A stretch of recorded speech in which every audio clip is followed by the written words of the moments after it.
pratique ces interventions depuis mon arrivée ici. J'ai été formé dans les hôpitaux de Tunis. Je suis issu de la faculté de médecine de Tunis avec un petit stage de perfectionnement à l'étranger. Et j'effectue ces interventions depuis mon arrivée, c'est-à-dire depuis avril 2016. Ce qu'il faut savoir, c'est que ces interventions existaient depuis début des années 90. Il y a eu à un moment des chirurgiens bénévoles qui venaient ici pour faire la chirurgie réparatrice. Avant moi, il y avait un chirurgien reconstructeur qui est parti dans le privé, puis à l'étranger. Et moi, je suis ici depuis 2016. Alors, la reconstruction mammaire, il s'agit de reconstruire et de restituer un volume et une forme qui s'approche du plus de la forme initiale du sein qui a été traité. Et ce qu'il faut savoir, c'est que ce sont des interventions qui se font en plusieurs étapes. Généralement, c'est 3 étapes et qui sont espacées de quelques mois l'une de l'autre. Pour les techniques, il y a 3 familles. Il y a des techniques qui utilisent des prothèses, des implants. Il y a des techniques qui n'utilisent que les tissus de la patiente. Il y a des techniques hybrides, c'est-à-dire on utilise des implants et qui sont couverts par les tissus de la patiente.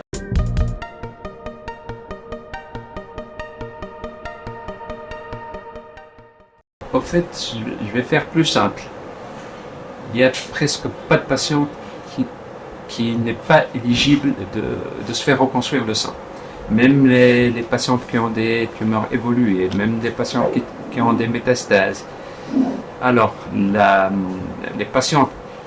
toutes les patientes peuvent être reconstruites pour le sein. Les contre-indications à la reconstruction mammaire secondaire, après le traitement, sont des contre-indications de toute chirurgie sous anesthésie générale. Lorsqu'on peut endormir une patiente et lui faire une chirurgie, on peut également lui faire de la chirurgie reconstructrice secondaire du sein. Pour les patientes chez qui on ne peut pas faire de la reconstruction mammaire immédiate, c'est-à-dire dans le même temps que la chirurgie d'ablation, ce sont les patientes qui ont des cancers inflammatoires, des cancers du sein inflammatoires. Pour toutes les autres, on peut faire de la reconstruction mammaire immédiate. Sinon, quelle est la tranche d'âge surtout la plus concernée par... Alors, je vais vous étonner parce que toutes les tranches d'âge sont représentées. Il y a des patientes qui acceptent de sortir de la salle d'intervention sans sein, qui ont 20 ans. Il y a des patientes qui ont 70 ans, 80, et qui n'acceptent pas de sortir sans sein. Nous avons des patientes qui nous consultent après le traitement du sein, après le traitement du cancer du sein, qui ont une ablation du sein. Ça va de 20 ans à 70 ans, ou plus pas.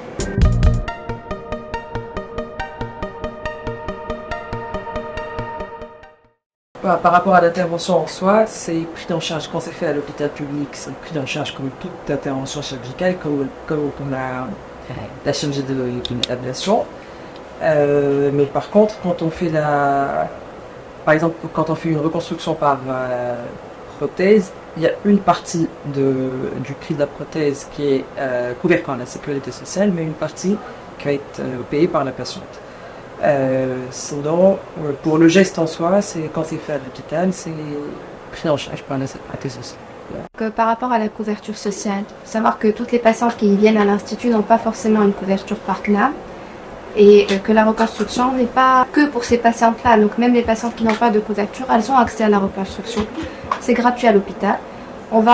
Si elles doivent acheter la prothèse, si elles peuvent le faire, parfois l'hôpital peut aider, mais ça prend beaucoup plus de temps. Sinon, on peut choisir une technique qui ne va pas nécessiter un implant si c'est possible, selon la morphologie de la patiente.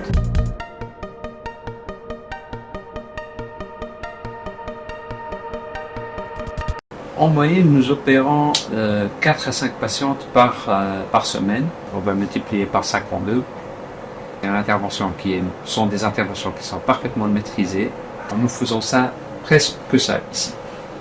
Ce sont des interventions maîtrisées et nous faisons toutes les interventions qui sont effectuées aussi, que ce soit dans le privé ou dans les pays développés. Tout le volet de la chirurgie reconstructrice du sein est effectué ici à l'Institut St. Isaac's.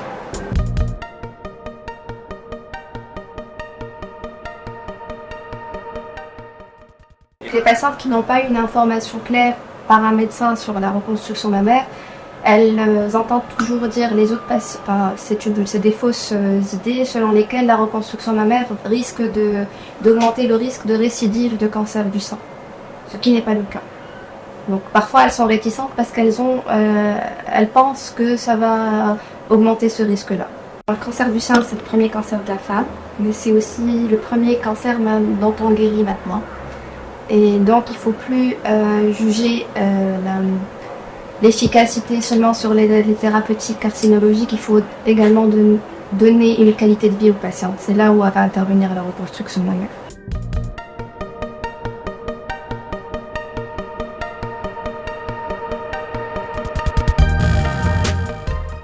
Vous m'avez demandé s'il y avait des anecdotes par rapport aux patientes.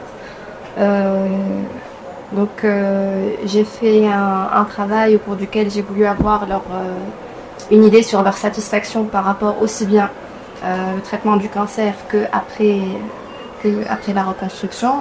Et ce qui m'a marqué, c'était une patiente qui avait 36-37 ans, qui m'a dit qu'après la reconstruction, elle a vécu la reconstruction comme une renaissance. Et donc, elle a carrément changé sa date d'anniversaire avec sa famille pour que ce soit conforme à la date à laquelle elle a eu sa reconstruction mammaire.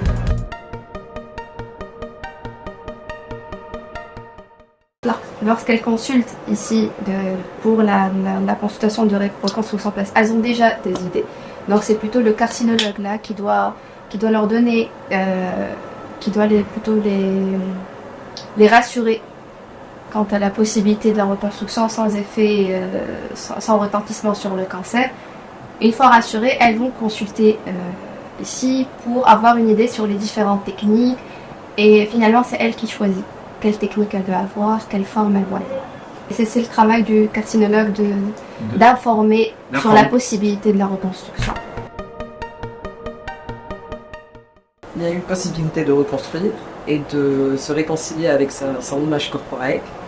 Donc il faut commencer par, une fois que le traitement curatif a été fait et qu'on est rassuré par rapport à ce diagnostic, il ne faut pas hésiter à faire la reconstruction, parce que comme l'a dit ma collègue, c'est souvent vécu comme une renaissance. Il ne faut pas hésiter à se présenter pour la consultation de reconstruction et à faire les reconstructions.